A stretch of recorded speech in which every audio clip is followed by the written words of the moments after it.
On her first day at the company, the CEO's wife reported to work. She had just sat down and was ready to work. The department supervisor immediately sent her an empty red envelope. The woman asked the supervisor in confusion what he meant. Unexpectedly, the supervisor said that this weekend was her birthday. Everyone in the office was required to give her a red envelope containing $1,000 because the woman was new. The supervisor, to be especially considerate, sent her an additional empty red envelope because the supervisor hasn't received a red envelope from a woman yet, so she needs to wrap 2 red envelopes this time. However, the woman was not at all buying into that. She pretended not to have any cash as an excuse and tossed the red envelope back. The supervisor shamelessly told her that she could just transfer the money via her phone. The woman asked the supervisor if he knew who she was. The supervisor clearly neither knew nor cared to know. The woman remarked that since he didn't know who she was, he shouldn't be asking for a red envelope. Immediately, the rest of the office erupted in laughter. The supervisor awkwardly ordered everyone to work overtime that night. At that moment, someone reminded them that the CEO had arrived. However, before the workday began, the woman had already set 3 strict conditions with the CEO. Under no circumstances could her identity be revealed.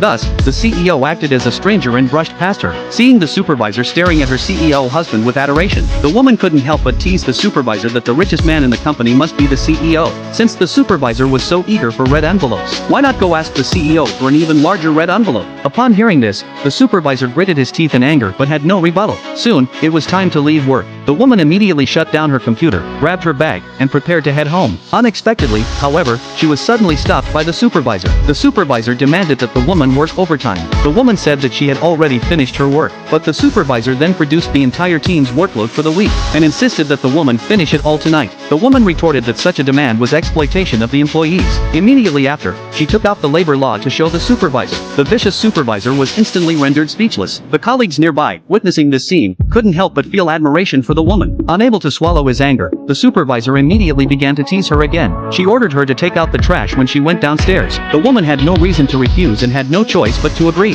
Surprisingly, the supervisor deliberately humiliated her. This infuriated the woman. She immediately grabbed the trash can and poured its contents over the supervisor's head. The supervisor, humiliated and enraged, cursed at the woman. The woman intentionally claimed that it was the supervisor who had just ordered her to take out the trash, and that it accidentally spilled onto him. While the two were embroiled in their dispute, the CEO suddenly appeared and interrupted them. The supervisor thought that the CEO had come to support her, so she quickly stepped forward to complain to the CEO. She claimed that she was only trying to help alleviate the CEO's troubles, but this new female employee not only refused to work overtime, and deliberately humiliated her. However, the CEO ignored her and instead asked her how many people she had assigned to data analysis. The supervisor immediately claimed all the credit for herself, but the CEO noticed that all the documents were laid out on the woman's desk. Finally, the CEO stated that the company valued efficiency, and not simply working overtime for its own sake.